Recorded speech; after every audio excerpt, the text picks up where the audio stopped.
Eastbound and down, loaded up and trucking. Are we gonna do what they say can't be done? We've got a long way to go and a short time to get there. I'm eastbound, just watch old bandit run. Hello there, my name's Jeffrey Hinchy, and I'm a car salesman in Edmonton, Alberta. This channel discusses a few different subjects in relation to buying a used or a new car. And I thought I would put a video here to assist people and also to inform some of the customers who's planning on using me as a salesman to let them know what I'm all about. Now, let's be honest, when you're buying and selling a used car, there's many reasons why people buy and sell used cars. Now, if you're looking for the lowest price, that's the thing everybody wants, is the lowest price. And I just really want to speak to that because there's a lot of different trickery out there and a lot of different issues when it comes to buying a car. Now, it never really quite became that obvious to me. Of course, I'm from the Maritimes and I recently moved to Alberta. But along the way, I went through Toronto. And I happened to hit Toronto around rush hour, about 4:30 in the afternoon. And I was on the 401 and there was about 6 or 8 lanes of traffic. And the lanes were quite narrow. And there was bumper-to-bumper traffic on there, and they're all zipping along at about 120 to 140 kilometers an hour. And I'm on there in my older, vehicle, and I'm trying to keep in the lane, and I have quite a bit of personal items that I'm moving out here to Alberta. And all of a sudden, I had this sense of fear hit me, and the sense of fear was the realization about how many parts was on that highway from what I could see. And what I mean by that is the average engine has between 600 and 1,000 individual parts. And most cars have between 2,000 and 3,000 parts today, especially the more complicated and the more option vehicles. And literally when I looked to the left of me, about 24 inches away was another car. And when I looked to the right of me was a very large truck. And as far as I could see ahead of me was vehicle after vehicle. And as far as I could see behind me was vehicle after vehicle. Probably there was between 500 and 1,000 vehicles right there in my immediate view. And we're zipping along at 140 kilometers an hour, and all of a sudden it hits me. All we need is one vehicle on this road to have a problem. And there's literally between 1 and 2 million parts at that moment on that highway. And many of those parts, if they should fail, could not only cost me my life, but many other people next to me. And then I realized how amazing that human technology has become, how we have got to a point that we can actually build something that will last so long and operate in those kind of temperatures and situations and be so durable. But yet, people's lives are hanging on the thread of the performance of literally thousands of parts. And not only their thousands of parts, but the millions of parts that are on the highway ahead of them and next to them. So it just became a real wake-up call for me that I got thinking, what am I putting my life on? I consider my life valuable. Of course, I'm almost in my 50s, and I like to be able to get up and not use a cane and enjoy my life and not have an accident, that might debilitate me. I don't want to be in a wheelchair. And, how much do I value my life? And how much do I value the lives of the people that's in my vehicle with me? Now, I decided when I decided to sell cars here in Edmonton, based on my experience back when I was last selling cars, which was in the 90s, that I was not going to make my sales contracts, my sales ability based around price.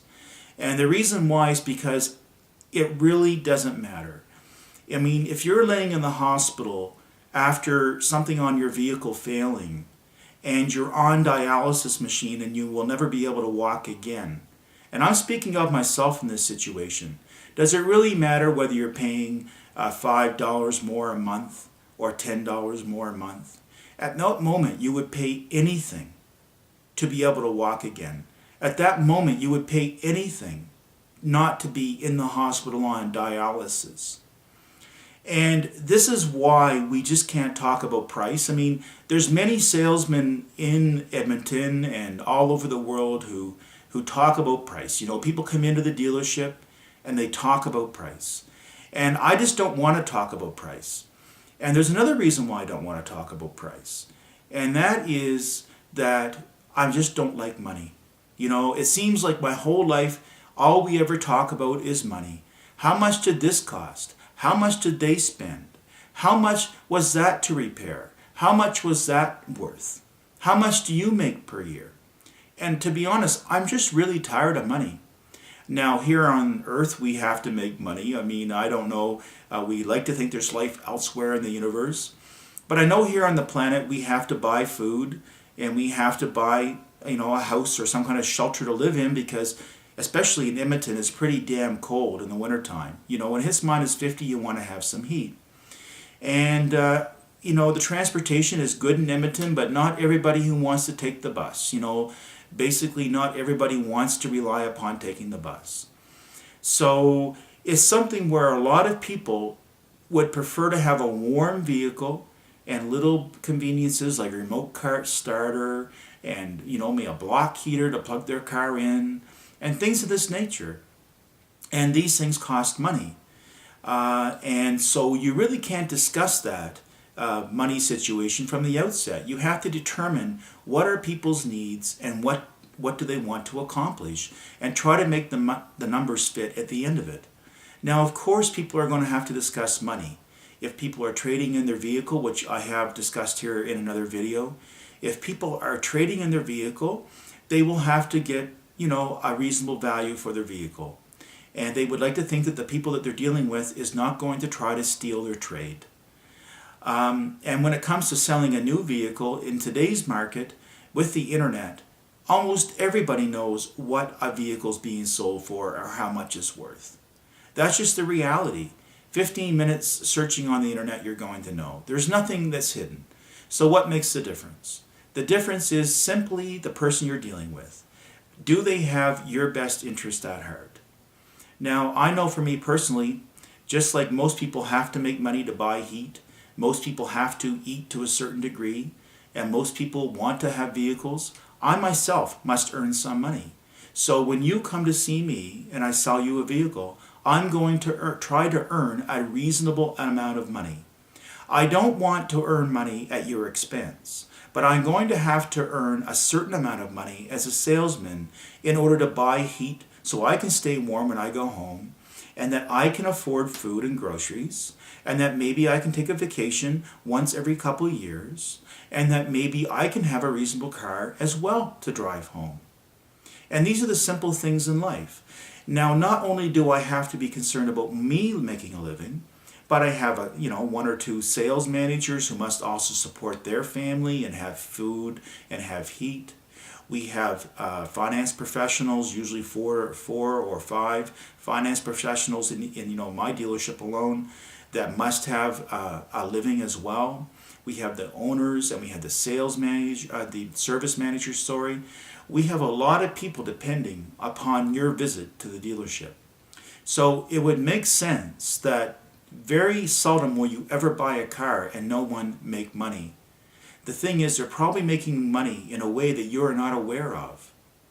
So if you come to see me as a salesman, all I can tell you is that I will deal with you the same as what I would like to be dealt with. Which means when you come to my dealership and you see me, the first thing that's going to happen is we're going to have like a 10-minute conversation. And we're going to try to figure out what is it that you have for a problem. What is bringing you now to see me? Is it finance related? Is it vehicle related? Has your needs changed? And what do you envision for having as a new vehicle? And all I can say is I'll try to be as honest as possible with you. And I will, in fact, I'm a follower of radical honesty. And we've got a long way to go and a short time to get there. I'm eastbound, just watch old bandit run.